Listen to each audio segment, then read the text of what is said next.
Hello mga idol, welcome po sa ating munting channel, Philip Vlog TV. Ngayon po ako isi-share sa inyo bagong tutorial ng paggawa ng lababo. Ito po siya, kakaiba pong piyesa nito mga idol. Tingnan po siya, yan po ang umpisa. Ang kinagrinder, tapos lalagyan siya ng mga siding. Ganyan lang po na yan mga idol. Tapos yan na po ang itsura niya. Tapos kasunod, gagawin natin ang kanyang puwet ng lababo. Yan po siya ang itsura niya mga idol. Ito na po, lalagyan natin ng puwet.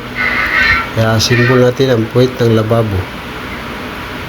Yan, binutas ko po siya. Tapos pinagrinder ko para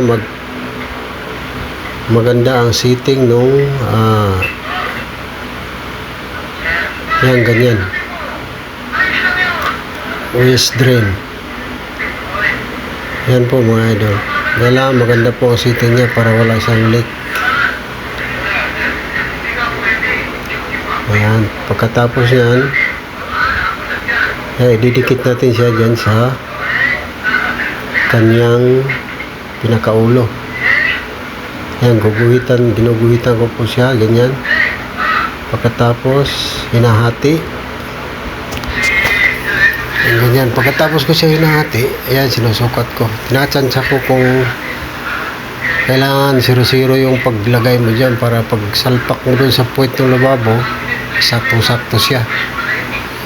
Ayan, lalagay ko po yan ng slope mga idol. 1 cm lang ang slope ko dyan. Ayan, ginuguhitan ko para hindi ka magkamali nung pag-scratch mo nung porcelain. Ayan, ganun lang mga idol. Tapos dito naman sa kabila, para yung slope niya ay sakto-sakto talaga. Ayan, kailangan ma-scratch mo yun siya bago mo siya dikitan ng aerolite. Marami po siya mga design mga idol. Ito, papakita ko sa inyo. Ito, mahirap-hirap na design ito. Kasi, ano siya, hindi makita yung ganyan, drainage niya. Nakatago yan eh. Kaya, scratch ko siya. Para maganda talaga ang kapit niya doon sa kanyang didikitan.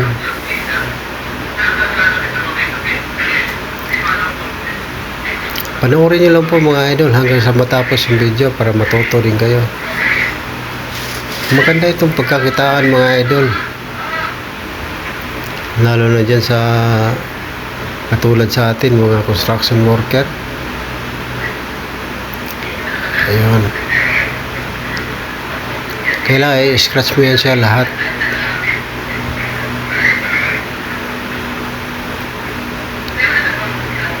Para sakto-sakto talaga siya. Pagka naidikit mo dyan, hindi na siya matatanggal. Matibay talaga siya. Ang gamit ko pala dyan mga idol pandikit ay aerolite.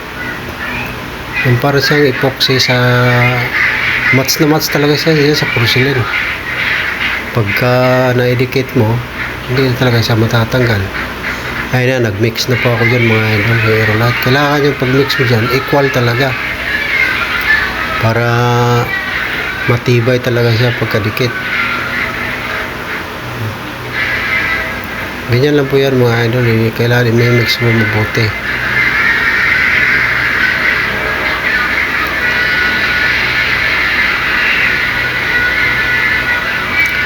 Ito na design. Ano to, matrabaho.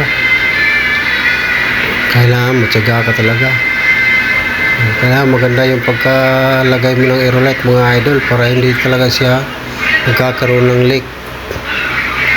Maganda yung pandikit na niya, hindi talaga siya nagkakalik. Tsaka yung aerolite na yan, mats na mats talaga siya porcelain. Pag tinatanggal mo ay talagang basag yung ano yung porcelain. Yan, ganyan mga idol. Kailangan una mo talaga yung maliit.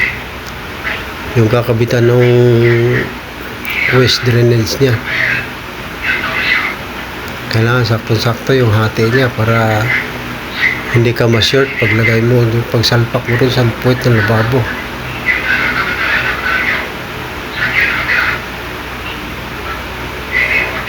Matrabaho yung puwet na yan mga idol. Kailangan tiyagaan lang talaga.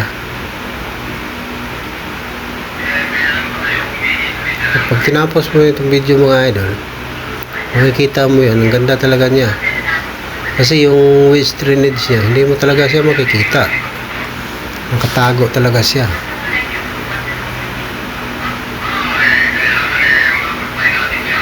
Ayun nga lang, matrabaho siya. Pero di bali na, maganda naman siya tignan. Pag naikabit na doon sa lagyong lababo.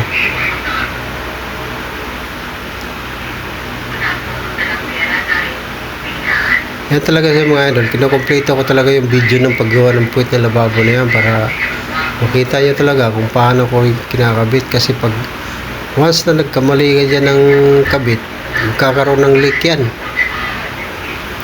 Ulitin mo na naman, kailangan grinderin mo na naman uli. Ayun na siya mga idol.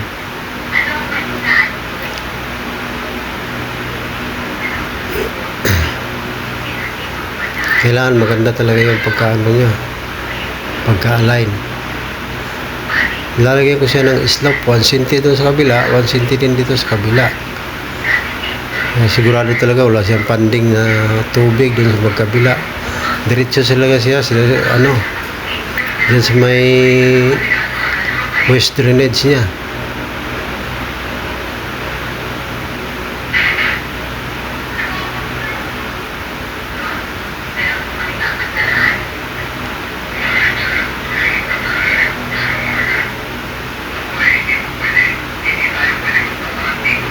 Ayan, bago ko siya bitawan, kailangan hindi talaga siya magalaw. Super glue nga pala yung nilalagay ko dyan mga idol. Ayan na siya, itsura niya mga idol. Yan ang puwet ng lababo. Pagkatapos niyan, yan ay ikakabit natin doon sa likod ng lababo niya. Ayan na siya mga idol. Kailangan lalagyan mo siya ng isa pang porcelain para may daanan ng tubig. Papahiram siya ng aerolite. Ayan.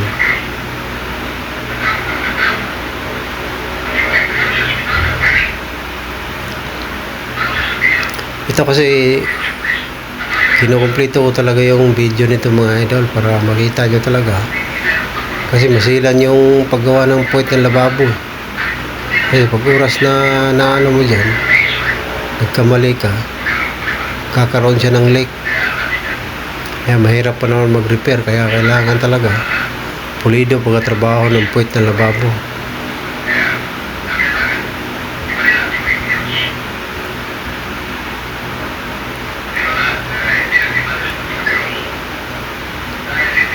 Yan siya mga idol, double na yan, double na paglagay para merong madaanan ng tubig. Ayan na, sasalpak na siya. Nasalpak ko na yan siya dyan. Ayan. Pagkatapos niyan, yung puwet kanina na ginawa natin ng butas, ayan na siya. Ayan, nilagay ko na. Ganyan na itsura niya mga idol. Ayan na siya. Ayan, ganyan. Ayan, nakatago yung yung pinaka-drainage niya doon sa ilalim. Ayan, ganyan.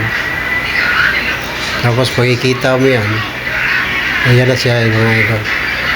Kaya wala pang pisya yan.